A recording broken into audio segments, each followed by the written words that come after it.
토요일 밤 9시 30분. 대한민국의 심장부 KBS 공개홀의 시간은 마치 영겁처럼 느리게 흘렀다. 심야 뉴스를 예고하는 시그널 뮤직이 울리기 직전 모든 것이 정지된 듯한 무대 위로 한 소녀가 나타났다.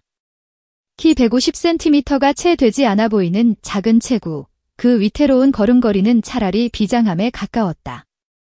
객석을 가득 메운 3천여 명의 관객들은 의아함과 불신이 뒤섞인 표정으로 서로를 쳐다봤다. 저 어린아이가 정말 이 거대한 쇼의 마지막을 장식한다는 말인가?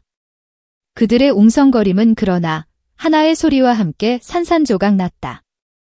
전주를 알리는 기타 현이 튕겨지는 순간 공간의 모든 공기가 압축되는 듯한 착각이 일었다.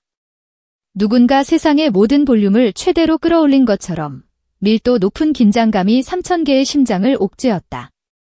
그리고 정확히 0.7초 뒤 수백 년 된 광산을 뒤흔드는 거대한 발파음과도 같은 목소리가 터져나왔다. 그것은 12세 소녀 빈에서가 토해낸 첫 번째 음절이었다. 단 한 음절. 그 소리 하나만으로 40년 경력의 베테랑 음향 엔지니어는 믹싱 콘솔 앞에서 온몸을 부르르 떨었다. 그의 입에서 나온 것은 감탄이 아닌 경외의 찬 한마디였다. 미쳤다. 누군가는 욕설에 가까운 감탄사를 내뱉었고 또 다른 누군가는 이 비현실적인 광경이 꿈이 아님을 증명하려는 듯 자신의 허벅지를 세게 꼬집었다. 소녀는 이 무대가 자신의 처음이자 마지막인 것처럼 온몸의 세포 하나하나로 호흡을 끌어모았다.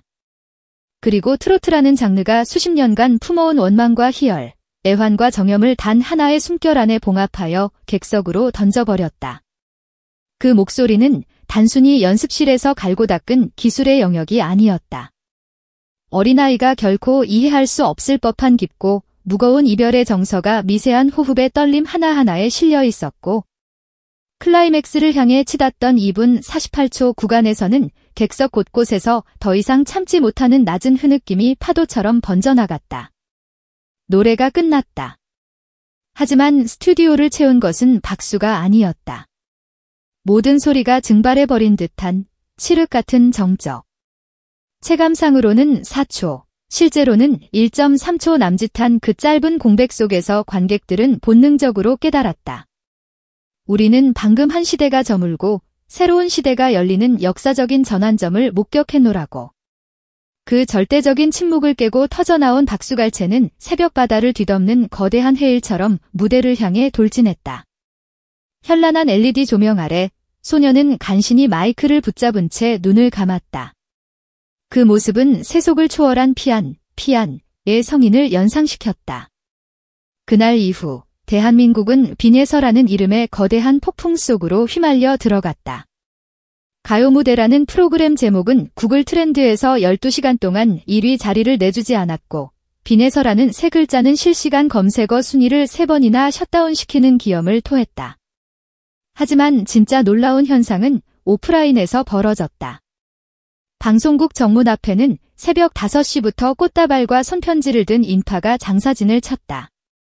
소속사로 배달된 택배 상자에는 전국 각지에서 보낸 팬들의 정성이 가득했다. 직접 구운 약과부터 편백나무를 손으로 깎아 만든 미니 마이크, 한 땀 한 땀 정성 들여 뜬 손뜨개 티셔츠까지. 그중에는 내 나이 80, 평생 감동이란 걸 모르고 살았는데 당신 노래가 첫사랑처럼 내게 찾아왔습니다. 라는 메모가 동봉된 편지도 있었다. 이것은 단순한 팬심이 아니었다. 그것은 세대를 초월한 위로와 감동의 연대였다. 팬덤의 조직력은 상상을 초월했다. 그들이 가장 먼저 조직한 슈퍼스타 브랜드 투표에는 3주 만에 무려 327만 표가 몰렸다. 40년 경력의 국민 가수들이 고작 30만 표 남짓을 받는 동안 12세 소녀 빈에서는 혼자서 119만 표를 쓸어 담았다.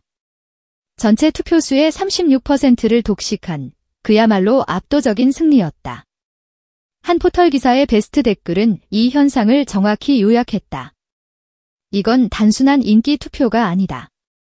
세대와 장르를 넘어선 대한민국 대중의 항복 선언이다. 열기는 국경을 넘었다. 팬들은 프로젝트 스타라이트라는 모금 페이지를 개설했고 뉴욕 타임스퀘어 대형 전광판 7일 송출이라는 목표를 단 14일 만에 167% 초과 달성하는 기적을 일으켰다. 넘치는 금액은 빈곤 예술 청소년 장학기금으로 자동 이체되었다. 국내외 경제지가 팬덤 크라우드 펀딩의 뉴노멀이라며 분석 기사를 쏟아내는 사이 CNN 아침 뉴스에서는 KTROT 프로디에이지의 TRNSTMSSQ의 리퓨알표 이라는 자막 아래 소녀의 무대 영상이 뉴욕의 심장부를 뒤덮는 장면이 보도되었다. 하지만 이 화려한 뉴스의 주인공은 서울 근교의 소박한 보컬 연습실 바닥에 앉아 있었다. 검은색 트레이닝복, 동물 캐릭터 덧신 차림. 스태프들이 뉴욕 간판 걸렸다. 고 환호성을 지르자 빈에서는 순간 눈을 동그랗게 떴지만 이내 고개를 떨궜다.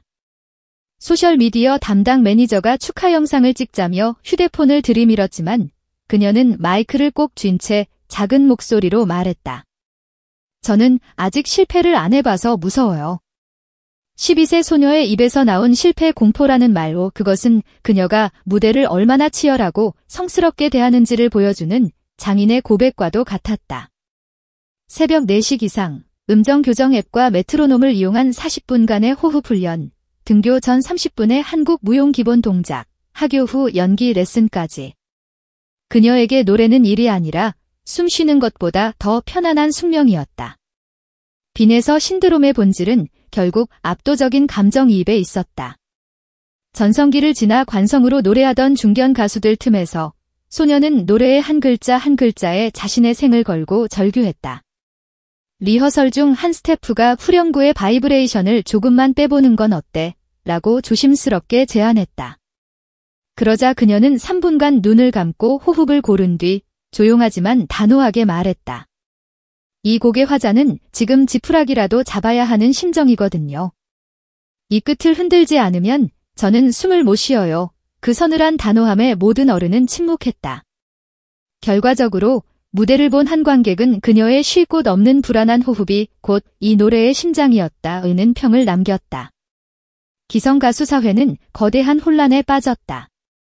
몇몇 베테랑은 어린아이는 발라드나 동요가 맞다며 애써 평가절하했고 일부 제작진은 소녀의 감정 표현력은 표절 논란보다 설명하기가 더 어렵다는 황당한 코멘트를 남겼다. 그러나 숫자는 거짓말을 하지 않았다.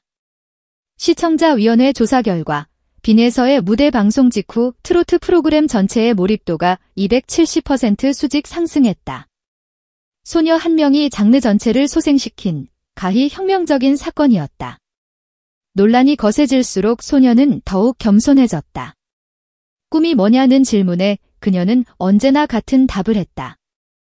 제 노래를 듣고 오늘 그래도 살아볼 만하다는 사람이 단 한 명이라도 생기면 좋겠어요. 이 한 줄의 문장은 SNS에서 45만 번 리트윗되었고 샵사인 오늘 그래도 살아볼만 챌린지를 탄생시켰다. 추석 특집 단독 편성 소식은 광고 완판 신화를 썼고 방송 당일 순간 최고 시청률 34.8%라는 경이적인 기록을 세웠다. 라이브 5분 전, 이 신발, 첫 전국 노래자랑 때 신었던 거요 라고 중얼거리던 소녀의 모습은 그녀가 여전히 첫 무대의 절실함을 안고 달리고 있음을 보여주었다.